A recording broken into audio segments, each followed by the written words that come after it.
Fatalo fatu ile paia mamalu o Samoa ile swafa malo Yesu Keriso le Nazareta o le tuo Abrahamo le tuo Isaako le tuo Yakopo le paia o Israelu le tuo leo lo fapeona faavai ilu tatu faatu tuanga ma faavai ilu tatu savalinga o le tuo e to tasi le ise tasi tu samaia o le na faia le langi ma le lalulangi o le na faia le foafoanga uma ma mea o yai o le tuo le malamalama o le atua na te fuasia le vanimonimo i le anga o lona au e whaatano whatuai le paia mana mamalu se tātou watano o whia lava se tafa o le lalulangi o e mafuta mai ai wha malore so i fua malo fo i le folau.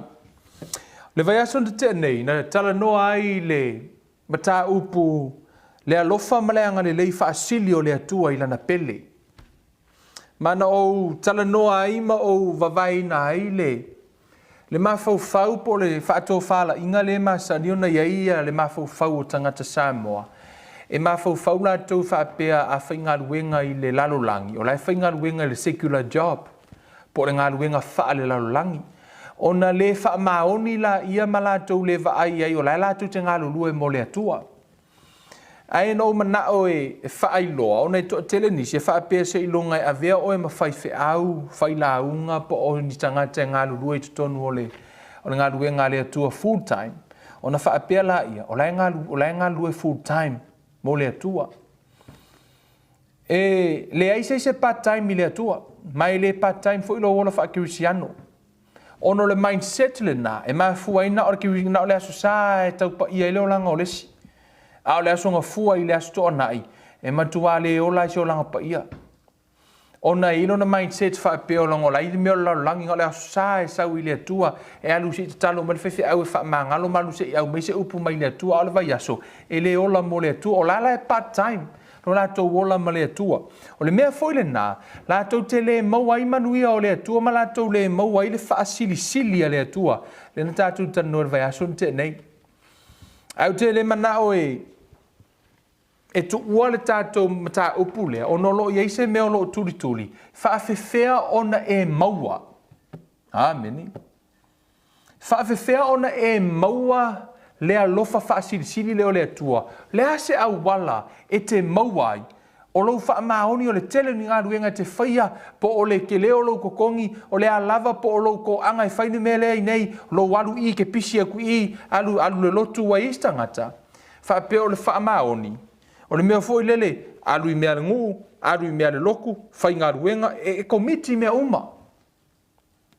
Le ai, e leo le tele ni me ke komitai, e iloa i naso wha mahaoni. Pe e te le maua foi le favor o le atua, ono le tele ni au commitment. O o lea, kele ngi mea le loko ke komitai, kele mea le ngu ke komitai, kele ngi mea ngā ruenga ke komitai, e leo le tele lau ni commitment, e iloa i so wha mahaoni. Mai te le maua i fo i nā le favor o le atua. O nei wha pēnā fo i le wha ato whala i ngā ristangata. Au te mana utara noa. I le tātou tatano mo mua i nisi o vaenga, ia e tātou tele i o atu le mata upu. Wha awhewhea ona e maua. Le alofa wha asilisili o le atua. E lua la vaenga tā hua le tano le tuspaia. E te tau ona e whaia. E mawhai ona e maua le alofa wha asili leo le atua. Amen. Lau toi adu toi recap mai peo toi tala noa inisio vaenga no tala noa ai. Ona, whamaile upo le mua Samuelu e lua whai upo tolu se folu. Se vaenga whai upo lea, whai mai. A o e wha asili ia te au. O te wha asili ia te ila tou. A o e ino mai ia te au. E tau wha atau wa aina ila tou. Those who honor me, I will honor. And those who despise me shall be lightly esteemed. Those who honor me, I will honor, and those who despise me shall be lightly esteemed. E ese la le tā ua o lo wha mua o le atua, o ne wha mua i o e le atua. Wha whewhea la o na e wha mua ina le atua. Honor him. E wha mua o ia I mea tātou te whaia. If we honor God, God will honor us. Pa o lena utala no le vaiaso lena te nei. For me te tala ta vita, your goodness and mercy follow me all the days of our lives. Tono salamu e luas fumatolu, heu pe ono. For mai e muli mai fo i lo wa lofa ma lo wanga le lei. Le alofa ma le anga le lei faasili leo le atua. Le misi le ko akeli. Misi le to telo tangata le favor leo le atua. Le favor leo le atua le na ya Yosefa. For mertana le tuspa ia o ya Yosefa i tono le falo Potifara. Sa fa apiona lo fangia. Wa ave e Potifara le pule o malava. E pule i me o mal fali. Na ave ya Yosefa fo mai ona sa ya te ia le atua. Sa ia le atua. Na ia faa mua le atua. Ina ua o fo i popua ngai lo no langa ma tau seina ai ma ave le fale pui. Famertara tu spa ia. Sa ia Yosefa le atua. Famertara tu spa ia. E alaku fo i alaku fale pui. E alaku pule le fale pui. Laku va ai uma nga ia mo meo. Nga luenga pangka. O ia nga va ai pangka. E sea, na favor e le atua. Alenga laku al pangka. Aisea, matala tu spa i o mea umana te whaia e manuia, na manuia fo i mea umana whaia i Yosefa, ona o le atua. Na ia wha mua le atua, ina ua tango atu, la tu le to o lua o Potifara e tau mawhai e wha ato sina, ina ia mawhai ona la moe ma Yosefa, matala tu spa ia. Whaliu Yosefa o mai, o te muso te anga sala i le atua. Na mua kaule mafau o Yosefa i le atua. E le i kaule mafau Yosefa i ona langona wha tangata. Na mua mafau e musu e anga sala i le atua. E se le matango fie o le olanga. O le wha mua o le atua. Mua taule mafau i le atua. Le wha i unga i le i whaia. Maua mele ngā ruenga mua fasili i le atua. Le atua o le ngā ruenga le moa au. Mua fasili i le atua o le tama e le moa. O le teine e le moa. Mua le atua, put God first. Amen. Mua le atua. Ntatu tala no ai la. Ona e mauala i o le alofa faasili po le favor le o le atua. Le fa matala tuspa i ana te avea ai le moe i lana pele. Amen. Fa mai le tala ale salamo. Se laurua fitu. Fai upu e tasi anga i le fai upu e tasi malelua. Fa mai. A whai e le tina e Jehova le fale, e ngānu rue fua i la tau o e a tina e. A whai e le leo e Jehova le ai, e mata ala fua o le na te leo ina. Whai mai la ia, e lea o ngā ia te outou o na tūlai i le tae au lava, ma whaatuai o na mānawa, ma a ai le mea e ai o le tinga, e whaapea o na avatu e ia le moe i lana pele. E lea o ngā lo ngā lue falu se furu i tū la i le vaiaso. Ona o lo fefe i ne i te iwale a ai lo tau a inga, ne i te iwale koko ngia u pili, whameritara tuspa ia, e lea o ngā. A whaila o laite, e lea o ngā pe a whailaite ngā lue na oe, ona iei le mea lea o ngā ai, you work in vain, nefa metala tuspa ia. A whaia lea tina ina i over le fali, o ngā lai whai fuala o ngā ruenga na oe. Nā lawe te alu whaina o le mea le nā, e ala ina maua mai lau totongi, maua mai se mea mai ngā ruenga, e le umina i lau tanga, nana sau alu atu. E le ai ma se manuia o iai, e sau o lau wa iai la tau ea, wa iai le ia lena te aina ia mea, lai tanu alu tuspa ia. Ta devour. Ai sea, ona te le o wha mua le atua. Tātou tala noa hei, honor God. Ava i le atua, tala noa fo le tusi le nā. I o tātou wava i le atua. E to tonu na tuspa ia. E ia kongor mua Samuelu.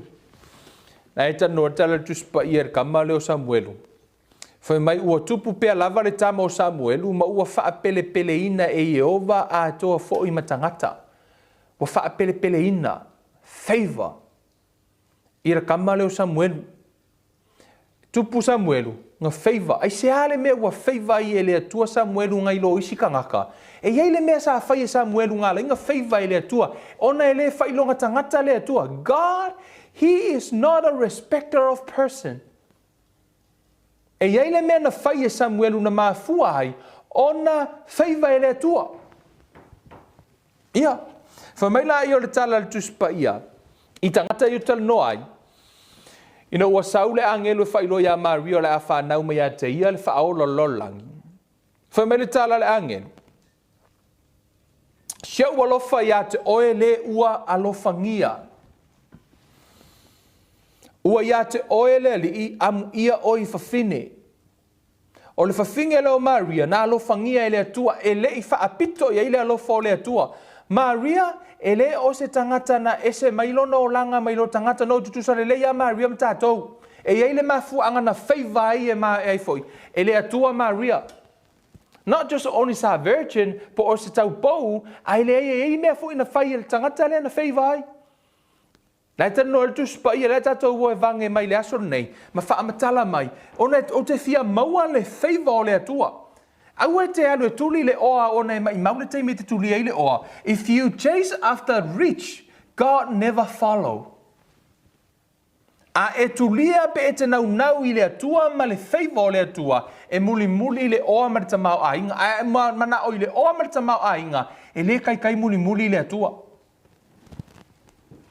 Whamai le tala le tusia Luka e lua whai upo e 5 whaatau ia Yesu. Whamai ua tupu le poto ma le tino Yesu. Ua alofangia o ia e le atua a toa ma tangata. Alofa inga e le atua a toa ma tangata. E whaafewhea ona maua e le alofa faasili leo le atua po le whaiva leo le atua e tatou. Whaafewhea no tatou maua. Nā se au wala e mawhai e ono tātou maua le alofa faasili leo le atua. So, tusi lalo. Amen. Lua vaenga e te whaia e te maua i le alofa faasili o le atua i lana pele. Mea e lua e tatau ona e whaia. E te maua i le alofa leo le atua. O i e whain whaivai o e le atua. Maua i o e le whaiva leo le atua. A whaia te mana o e whaiva o e le atua i lau ngā luenga. Whaiva o e le atua i totono lau e kālesia. Whaiva o e le atua matangata o le a lava le mea te whaiva. A e fia maua le whaiva o le atua.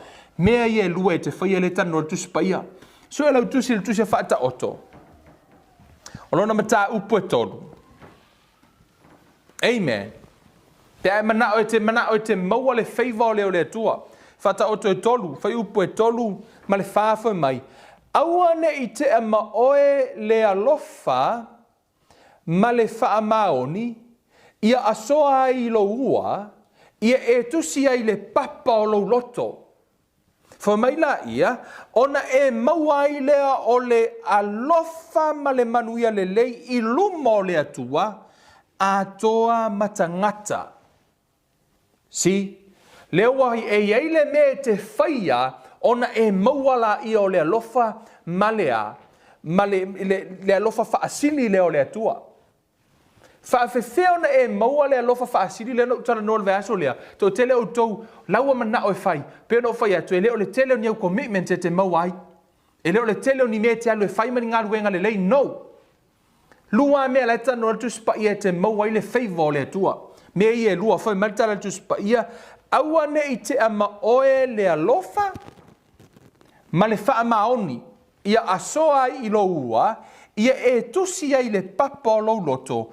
Ona e maua ai lea o le alofa, ma le manuia le lei i luma o le atua, a toa matangata.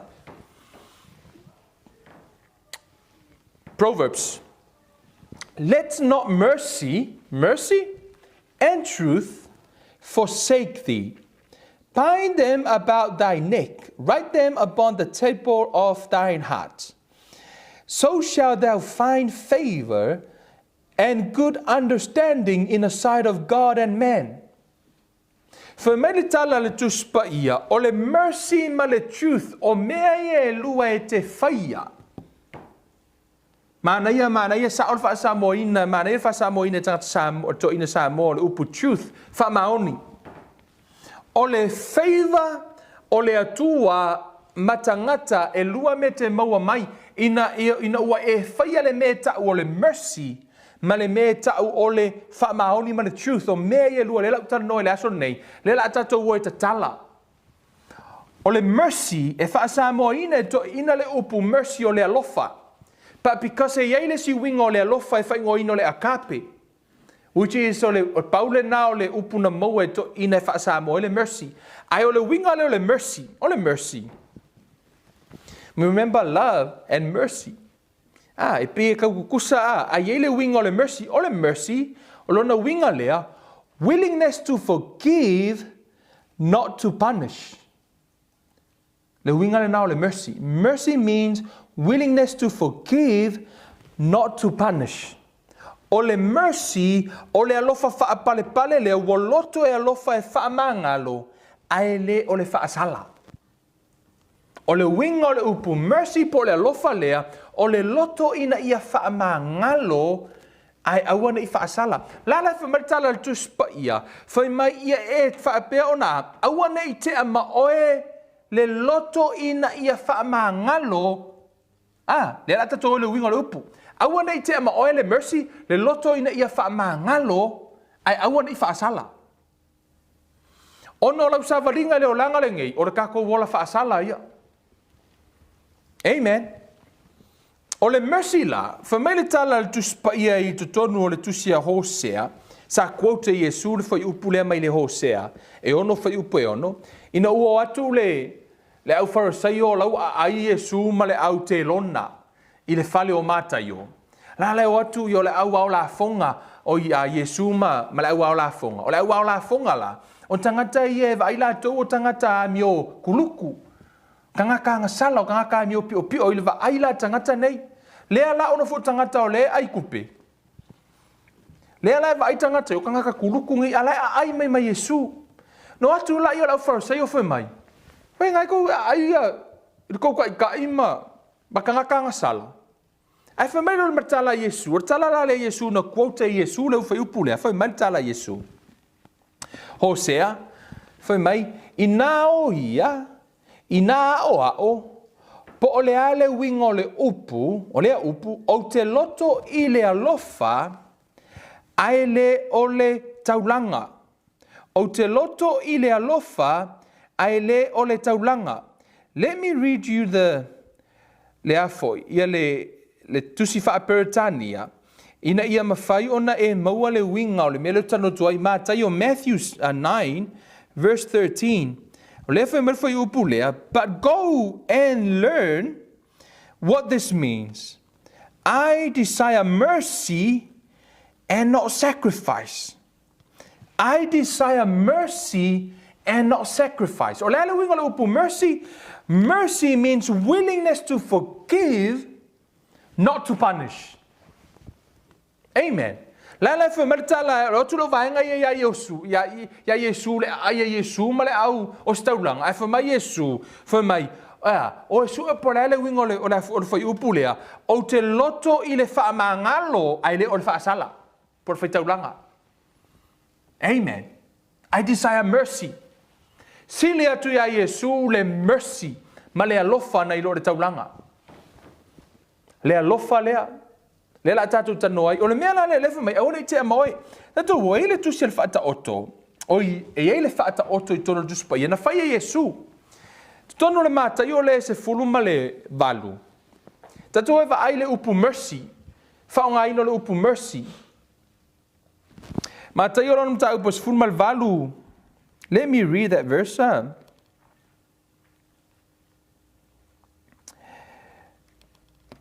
Fai mai le. Fai upu e lua tasi. O nā anua ne ai leo Peteru ia te ia ua whapeane leli ie. E anga le anga mai whaafia e alo uso ia te au. Ma o whaamangalo ia te ia. Se ia atu fitu ea. Ua whetala i atu Yesu ia te ia. O te lefa i atu I ia te oe se ia atu fitu. A ia fitu ngā fulu ni fitu. E tele la ia o melea, o se share tangata I le atua, o se share tangata ia te oe, o tele o me share tangata ia te oe. Ina ua le tausi le lua tu ngā tala, ina ua iaise mea ua se se, ua tua I atu, ia pe ua ia whaia fo I au tala, ia po o se tūlanga fo I ua leanga ise mea ia te oe, po o se mea fo I lele sau mea na ave iai ai leanga, ia o lea lava se tūpena I tā lafu leto, tele o mea mafua anga I se se tangata ia te oe, o le sila tangata. O lau ola I le ola le whaamangalo, e nisi o whanau a le whaamangaloa la tau mātua. E nisi o mātua e le whaamangaloa la tau whanau. E nisi o tangata e le whaamangaloa pule na whaingalu e ngai ono ni mea na tupu. E le tele I o mea tupu le tātou wholaunga. E le tangata o le whaamangalonga le tamao lana whanau. Po ole a tinao le latou whanau lana whanau. O le whaamangalonga e le tamao le tinao o mea I le tupu. O le tele o le mea lo I tonu I. O le tana noa na tu spa, fa mai fa fio na fa mangalo. Fa mai fa fitu e na fa mangalo, me su te le fa fitu se furu na fitu. Fa mai tala Yesu se ia tu fitu, a ia fitu nga furu ni fitu. No winga, ile aso. O le loto la le fa mangalo, o le la tala no ile mercy ono ile tala no ile parable la fa tala Yesu. Le whamatala mai ai, le mea te whaia, le mea te maua ai le whaiva o le atua e awane I te ama oi, le mea le loto whamangalo. So important. Mea le nai ala ina tua Yesu le loto whamangalo I tutonu le tatalo. Whamangalo tu ia te ila tau ea, anga le anga mai. Because forgiveness is the beautiful thing. Loto whamangalo, ai le o le whaasala. O le whata otola le whai mai. O le mea lea, ua tusa I le malo le langi ma le tasi tupu. O le na manatu e whaamasino I mea ua yana na, ua whaamasino I mea yana au auna. Ua amata ia o na whaamasino. O na au mai ai lea ia te ia o le tasi ua iaia na tāleni e se furuafe. Ua le maua e ia ni mea e tau iai. O na whai atu ai leo lona lii, ia whaatauina o ia malana wā, maana whanau, Atua maana mea uma. Ina ia tau iai mai. O na whaapau ai lea o le au auna, ua ifo ia te ia, ua whaapea mai lea li ia e whaapale pale mai ia te hau. Fa mai lea li ia e whaapale pale mai ia te hau. Fa mai whai upulua ono. The servants therefore fell down before him, saying, Master, have patience with me, and I will pay you all. One translation say, Master, have mercy on me. The servant threw himself face down at his master's feet and begged for mercy. Mercy, please be patient with me. Ono sai. Have mercy on me. Ia e loto ia whaamangalo au, ai awana I whaasala au, ia e ono sai a te au. Pea no whea tu re tata tu ri whaawhena e maua le mercy o I le favour o le atua. Le atua matangata o mea I e lua le tanua tu spa ia. Wha mai le tusi le tata tala noa iana nei. Wha mai, let not mercy and truth forsake thee, bind them about thy neck, write them upon the table of thine heart, so shalt thou find favor and good understanding in the sight of God and man. E te maua le mercy po le, o e te maua le favor le atua, ina ua e afisia mercy ma faithfulness, ma truth. O le mea mua le tātou tanoa ai, le tātou tanoa le mercy, se tau whai whamatala le mercy na ia mawhai ona e ola ia mercy. Wha mai la I o le tala Yesu I. O le tangata lea, o langa anga sala lea I e te o tāleni e se fulu afe. That's a lot of money. Wha mai le tala Yesu, e ave la kamale ave whaakau.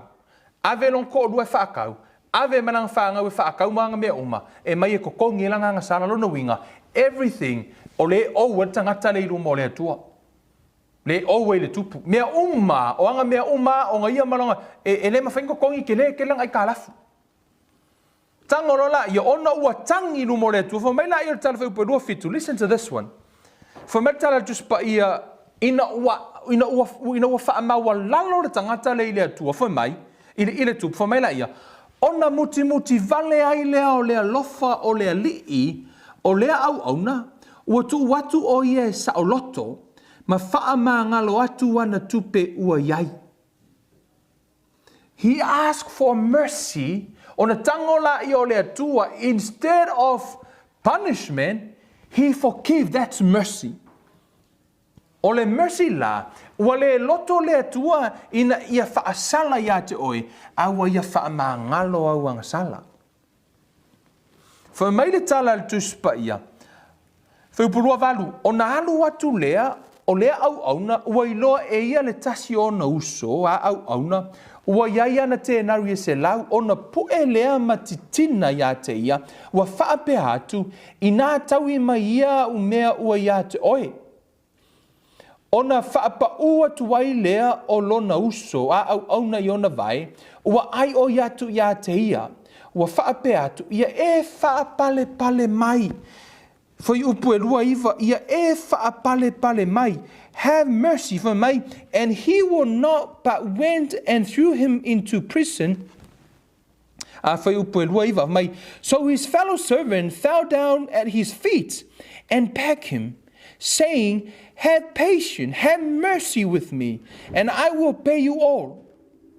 Lena whai ai, have mercy, le foi la. O le tenari, ke rope ngat sfuruka lalo na veli.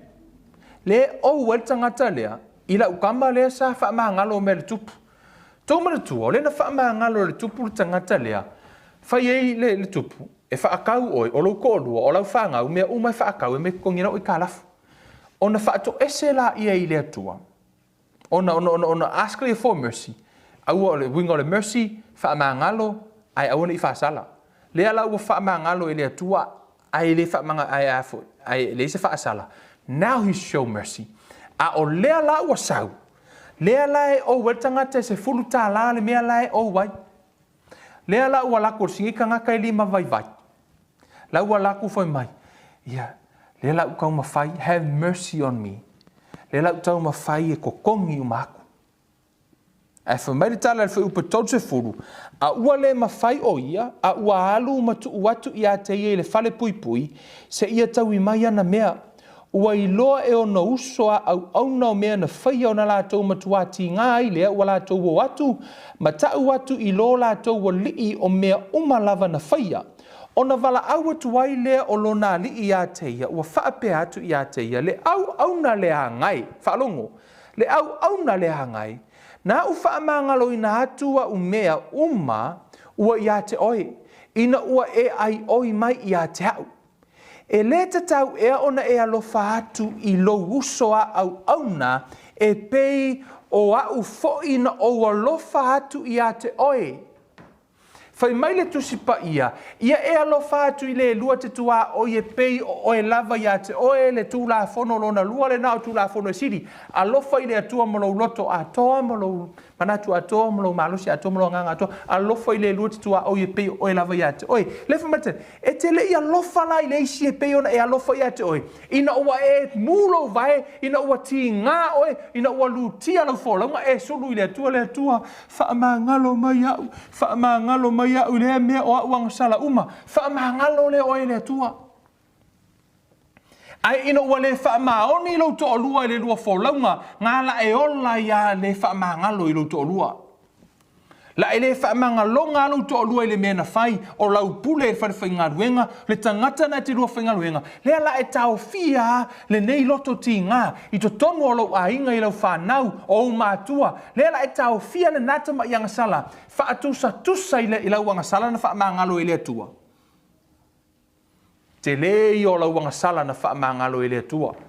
E le uma, e le mairisi mwhaina tongia na o Yesu na tutongi wha mai e le o auro ma mea e pala na tutongi e but the precious blood of Jesus.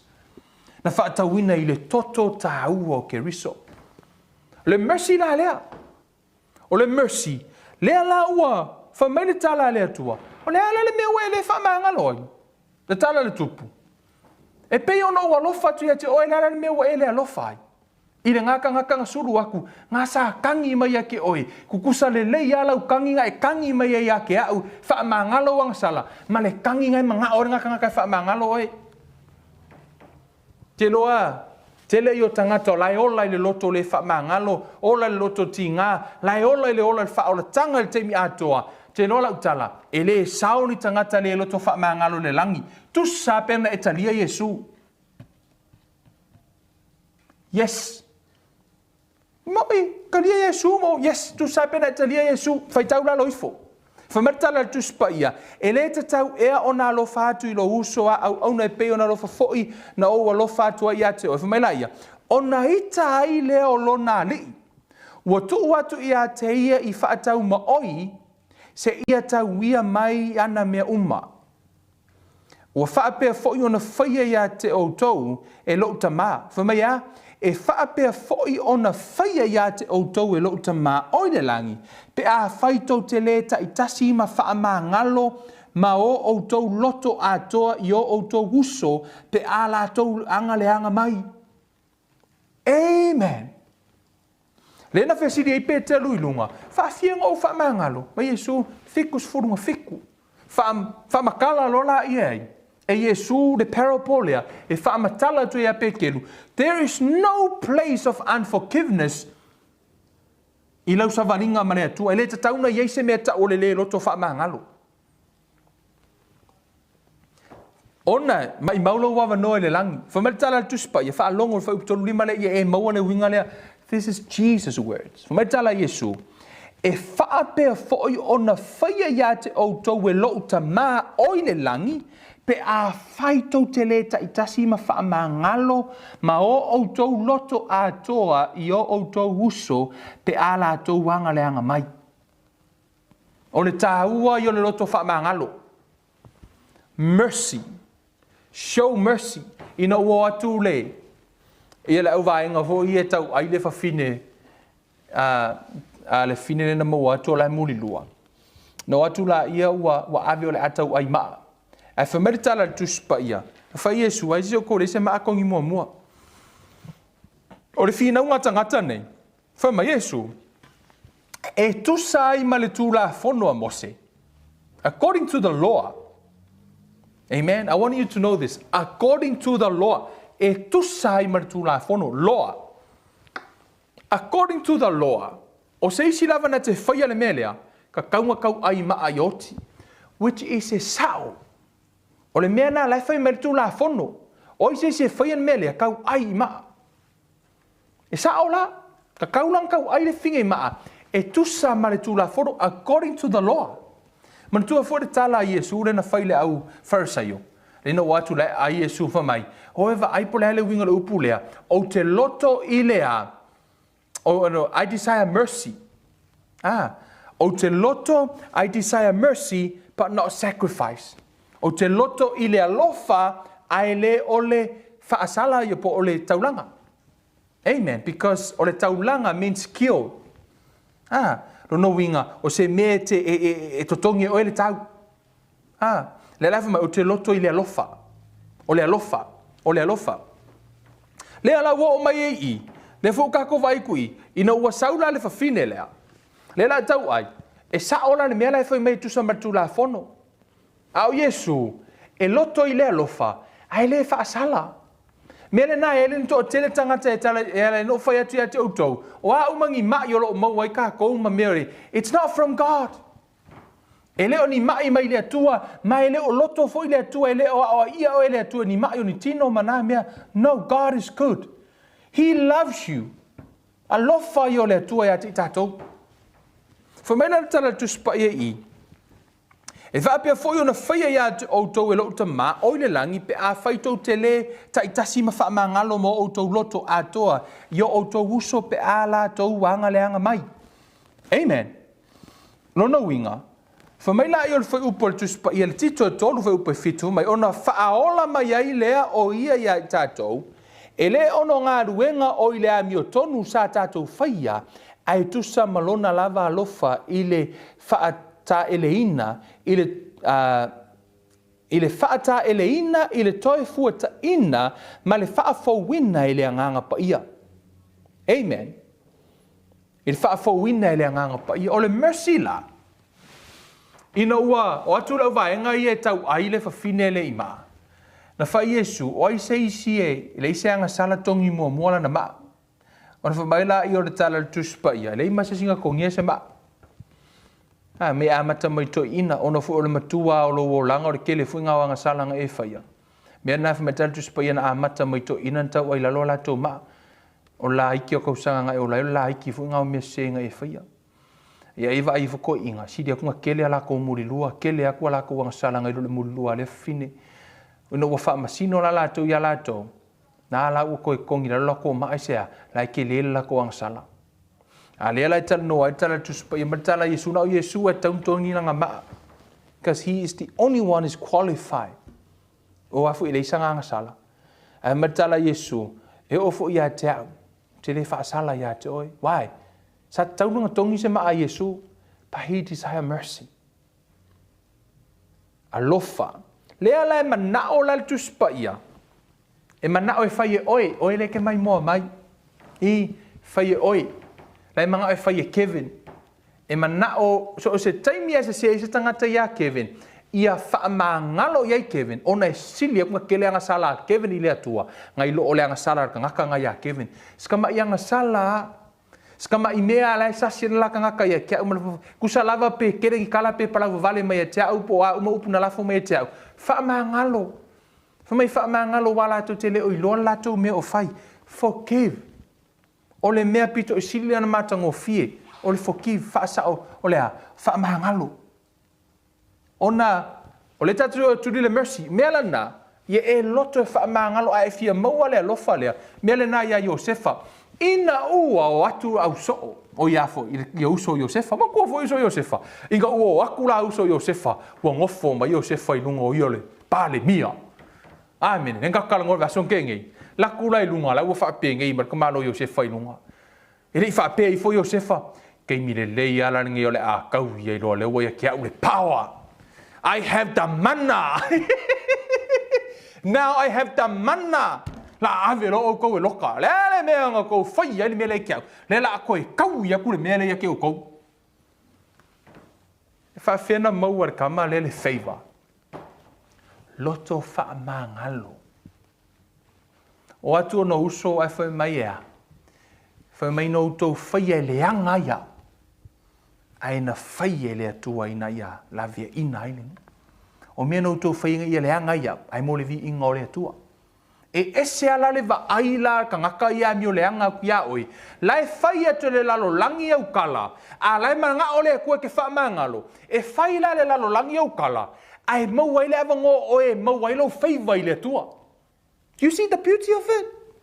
Because o lai whai ma laulangi, ma palau vale mai ia Kevin. Ai ma koi fia ia Kevin. Why? Because it's an opportunity to gain more favor from God. Whamangalo ku I maua le favor, whamangalo ku I whaku, hey, keep persecuting me. Matala tu supaya amu ia o tau pe asawa ina o tau, o na wau i o tau fia maori pe awa, lo I le langi, lo o tau I tele. Kusala, o le persecute mai ka ika I la kangaruenga le whai. Ala vai mai lo kaui mai le tua mai le langi. It's a favor. That's the beauty of it.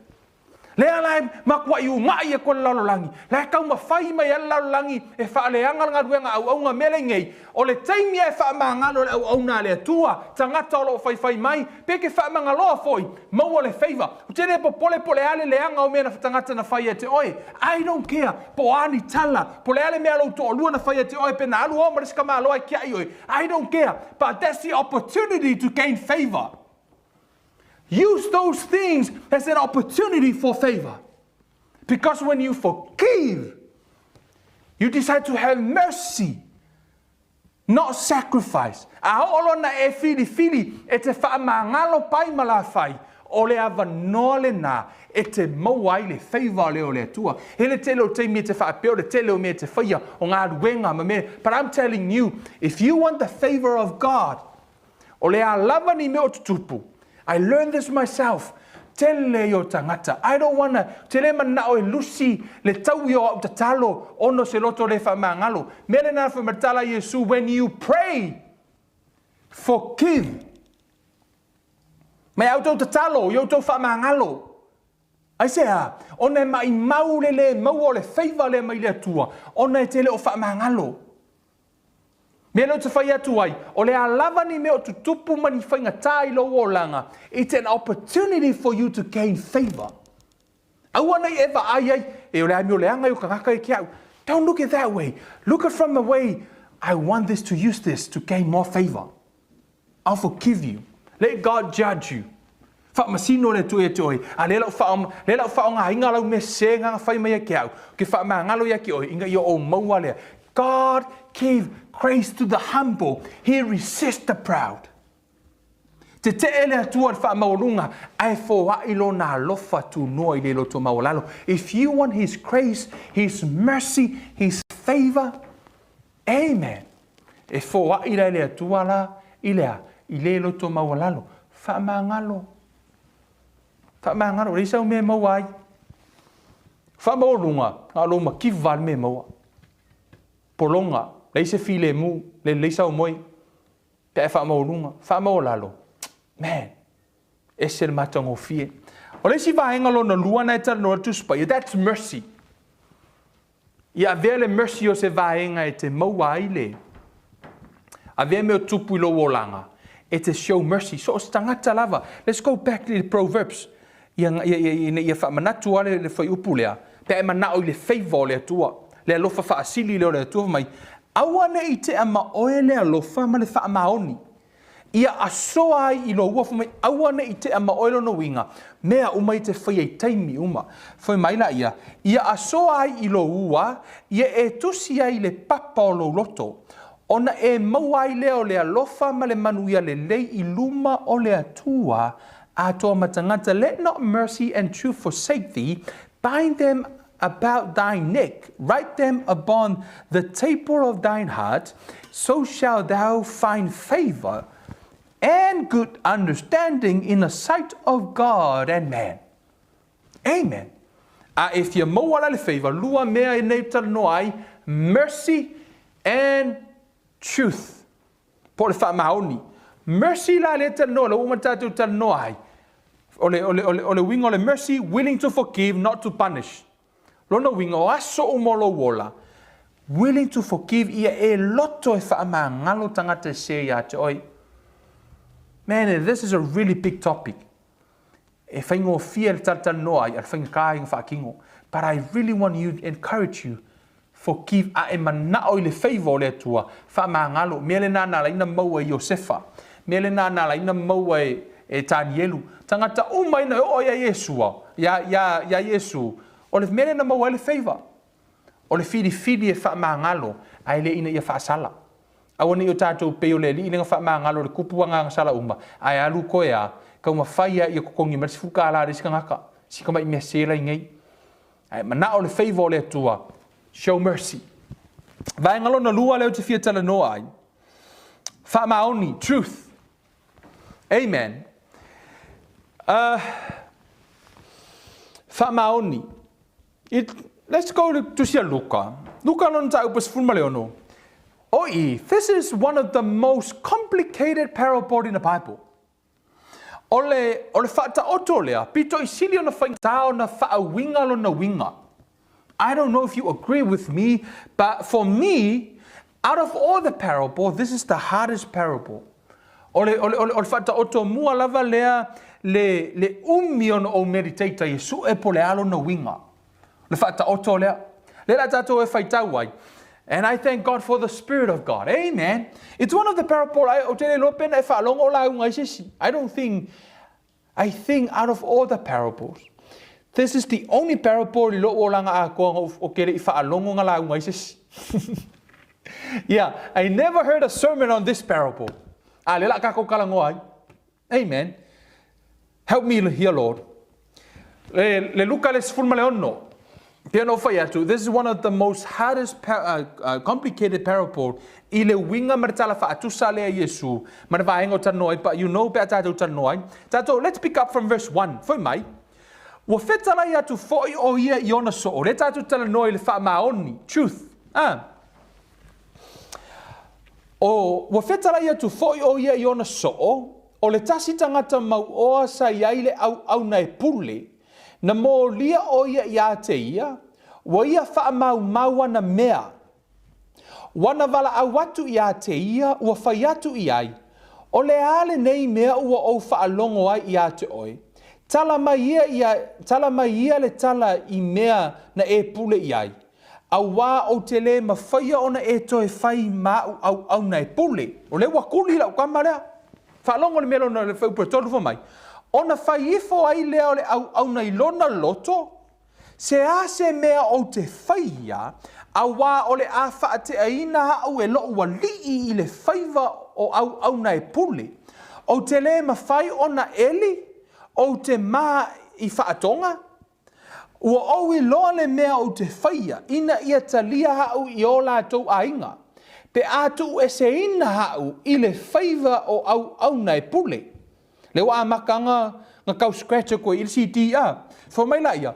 Ona ami le e ia o tangata ta itasi ua tata itasi uma o ena yai i mea alona li ua faiatu ia le tasi pe fia mea alo ua li ua yate oi. Ona fai mai ai le o ia o paita o suau ua se lau. Ua faiatu ia te ia i nā tango ia i lau tusi, ia vave nofo i lalo, ma tusi e 5 Ona whai atu lea o ia i le tasi, pe fia mea ua ia te oe, ua whai mai o ia, o kori o saito se lau. Ona whai atu lea o ia te ia, i nā tango ia i lau tusi, ma tusi e 20 Ua vivi, whalonga whai upe valu. This is like, o ile tele na whaingatā, ile parable lea. Whamai tala whai upe vali.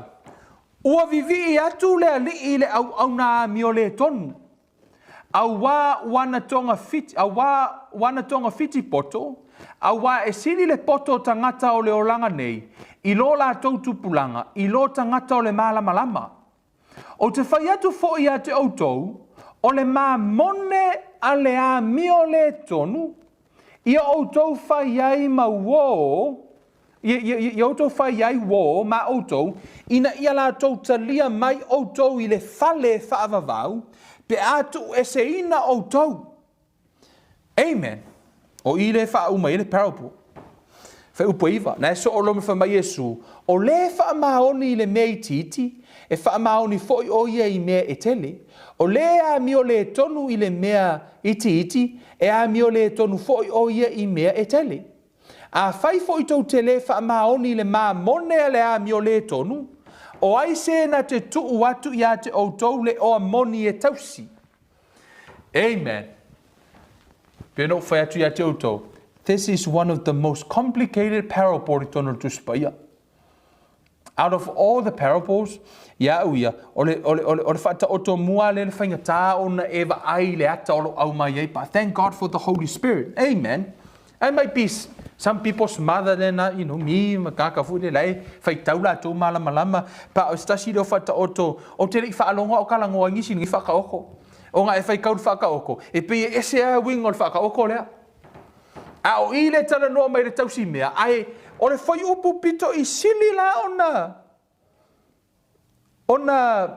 ona pe e whaingatā louwa ai, ona na tango Jesu whaamatala, le lau kango koe paraphrase, le lau tango toe whaamatala le tala lea, whaawhaingo fia ia ulava upu. Amen, ke loko suer kuspaia, pa le lau tango whaamatala le parapole I upu lava au. E ele kangaka, parapole whaamatala intunga, o le tangata sa whaingaluenga I lana pule, o le mea lau utupu. E leo whaamaongi lau kamale le whaingo kupe pule. Uso le manager, le alaia, sa ko iai le pule kupe e whai ele e pule ai. Le alaia ngakea, e ngake le o whaamaongi. Whaalongo la le pule, o le whaakau ngā solo ka ngaka lea kupe. Kangolola I o le pule ua whai lau kamale a sau, au mai. Ia au mai mea ia ngangi, mea umai ngai whai le la pule, la ave ese ma oe. Le la ave ese ma oe, mea ia lenga e pule, ke le o whaamaongi mea ngavaku ia ki oe. Pa o le mea la rena whai le tangata lea, this is le mea le whamatala Jesu, e popoko o kangakalo langi ngai loka hakou kangakalo loku. Angai kano ngal kuspaia. Popoko o kangakala e whio ai laulangi, ngai lo lesi kangakalo loku. Le la utanga whamatala tui le mea la tam whai Jesu whamatala mai. Mai Jesu, o le tangata lea, na vi ia la whamai sau lo kaka lea whai lo lang kongo fiki, o kongo fiki lea kaka whai. Wa tuli nei lana pule. Sau loa alu loa I tangata umai ana o I lana pule. La kuro whai ei. Whamai, whaafewhea gusol mele se le mawhau. How can he secure himself in the future? Whaafewhea na ia maua se me ola I le lumanai. O le wakuringa ia e whamarikara kuspa ia. E musu e mai alu e aisi, ko e musu e alu whainga luenga o ngele iso nga maa losi. Tano tu le tala fata oto. Alu lo kaka le mera walu fai. Alu lo fa ifam sili kaka. Fia me ngai o wa ya ki oi. Fa merkala ya fa atusa. Fa merkala tangata lea o le ya ke au ya la fo. Se furu afi. Al tupu o ya la fo. O lo matai se furu afi. O le ai ki ala la kamera fa mai. Ko kongi ngai mai ya pa u aku le 2%. So that's his idea le fam kala parable. Wa tango fa mai. To tongi nei mai ai fai le tio. Au mai rola ko kongi mai ngai a fai ke kongi ngai mai. O le apa u aku la 2%. So o langa ai kia la lenga fai. Mo o mele kupe. Ko e ala ku foi ko e aski ris kangaka. La ku foi fai e fia me ala makai ngai o merkala lo mai for nga mai ia o la fa inga le ya. Let's put 5,000. Limafi.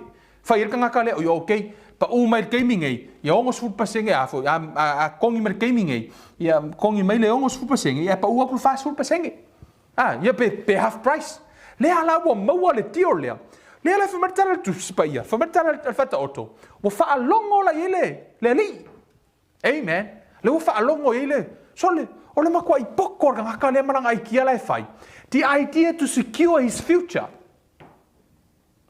amen elei ole va ai ku sole ole mea na ele ina ofo tanga tele va ai nga ka le fa mai sole elei I ka le kup ai fa mai wo vi ia nga ka le pule ala ukama le le nga kuria ala ukama le master ile tupu fa mai wo vi ia tu le ali ile au na mi ole tonu awa wana tonga fiti poto awa e sili le poto tangata ole olanga nei I lo la tautu pulanga I lo tangata ole malama fai mai e sili le poto tangata lele amio plepi o pi ola malakonga fiki ngai lo ka ko sa me sili ai because ole ma fau le mesi kiu le future kama ia nga onga e fai o se me ngai kelo ai kia kama ia ma fau te think po fen mesi kiu le future e la fe au nei lalo ifo na mana o Yesu ta o me tato amen foi mai lo foi upuna I lalo ifo this is the message foi mai tala Yesu o te fai atu fo ia te auto listen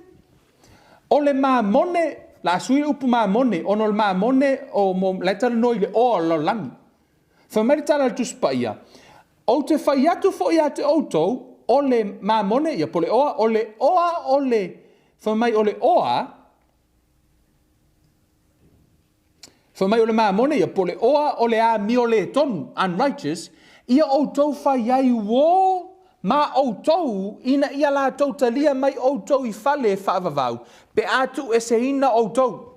I was sitting on this scripture for a while pa ole fe au tahua le tau e te whaonga ina le tupe ole mamone le lau tanga va to simplify for you to understand le wingo le tala Yesu le parable ole mele tano ma Yesu te iloa tupe na ia te oi e leo ni tupe le langi o tupe le lau langi le nei o mea le ami o le tonu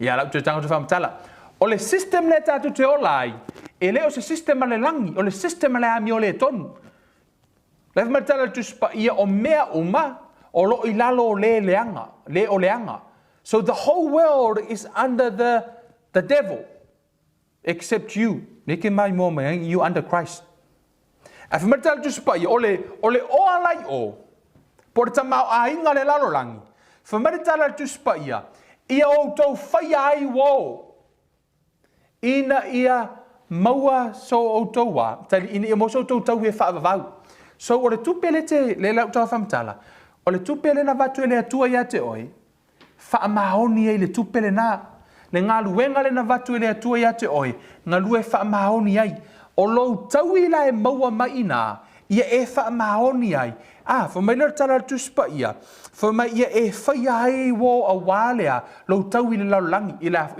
ile langi so o lo kupera le maua mai e sau fo ai ko loku amen la te fo ile lotu ai o la ua si kiua ai le ola e whaavau o la ua e whaia le mea manu iai o le ola e whaavau le mea na tau whamatala mai na whata oto la e tau mawhai Yesu e tau mai a te I tātou o mea I le tino le tātou te ola I our possession tātou whanua o taa vale o mea uma tātou te ave au na I le atua a tātou whaia ai ma tātou au na e manu maa lo ai ni tangata mo le alii Amen. Let's put it this way. Ia, e to tele ni so ila to lo donate. O lo fa peona au mai ala to so swani the Kevin Life Ministry tu langa tau tupe. E au mai o tau tupe I tonu ngā ruenga nei. E mai so swani e tau ngā ruenga. So o lea la o to au mai a. E to tele o e tala I tala lei. Amen.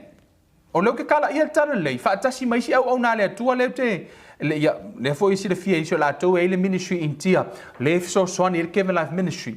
O lea la o tau au mai le o le lalangi po le mamone o le lalangi. Lea la to te au nai I le atua, le to te au mai le tupe mai le lalangi, au mai tono ngā ruenga le atua, o na whai ele ngā ruenga le atua, o na maua ele tau I le langi.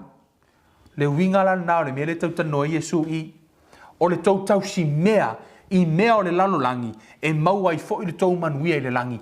Fa afe whea na e tau sia le manuia o le lalolangi, ia maua le manuia le langi, na e tano tala tuspa ia fo mai, o te whai atu fo ia te outou, o le mā mone le ami o le tonu I outou whai ei wō, mā outou, ina ia la tau talia mai outou I whale e whaavavau, pe atu e se ina outou, fo mai la ia, o le whaamaoni I le mea iti, e whaamaoni foi o ia I mea e tele. O le ami o le tonu I le mea iti, e ami o le tonu foi o ia I mea e tele. Whai upas fumatasi foi mai, a whai foi tau tele I whaamaoni I le mamone a le ami o le tonu. Put it this way, a whai ko ke le whaamaongi I o le lalolangi, ma le ngā ruenga le lalolangi, le ko ke whai o secular job. A whai to te le whaamaoni ngā ruenga le lalolangi, ma mea le lalolangi, whai mai la I o tala le tuspa ia. Whai mai, o ai se na te tu watu ia te outou le o e moni e tausi. Whaafewhena e whai mai e ke mangao e maua le manguia ke leo le atua ai ke le whaamaongi I le kama I se furua I anga whai aku le atua whai ate oi. Mara kama I kauranga ngā vaku e le atua ate oi. To honor that, malau ngā ruenga ngā vaku le atua o le mea o le afoi. O le maa mone le ami o le tonu na vatu e te tango e tausi o le ke le whaamaongi ai. Ono lo le whaamaoni le maa mone a le afoi, a le ami o le tonu, whamele tala tuspa ia. Whaafewhea lao na vatu se isi mea pe a whai kere o whaamaongi na ngā mea. Nanga lai ke wa ai lango mea lau langi. Lai matala tuspa ia. Whaafewhea na vatu le tamao ai ngā le atua pe a whai o lau wa ai le nā. E te le o whaamaoni lau ngā ruenga o na whaapeo mea lau langi. Le na utana no le vason te nei. To te le tangata la te whai mai. E part-time lea. Ngā lea sa e sau lok, e ke le part-time lea tua. Te full-time lea tua. Kusa lava po lea ngā ruenga ngai ke iai. Approved by God. E te tau o nā. O ngā ruenga na e te tau o na e awai I lea tua. Po lea lava ngā ruenga na vatu e lea tua ia te oi. Wha mai lea tala tuspa ia whaamaoni iai. Kusa po ngā ruenga na langi. Wewa ia Josefa. Na whaamaoni ia Potifara. O Potifara ele o se fai feau, ele o se fai launga, ele o se kangaka fo I kirisiango. O le tangata lolangi, ai na whaamaoni la ia, I le maa mone le ami o le tonu, na whaamaoni e tausi mea le tangata le ami o tonu la. E uia whaapi o pi o leo langa oi, o le kangaka la, o kere I lopo o angi mea whaakaula iku mangi mea nga whai I ku maanga whaiku piko. Ai na whaamaoni e ia Josefa. Le fo ila na fai e Josefa I whale pui pui, o a uma ni mea uma, na whaamaoni la whale pui pui. So o mea ale ami o le tonu. A lana faithful lava.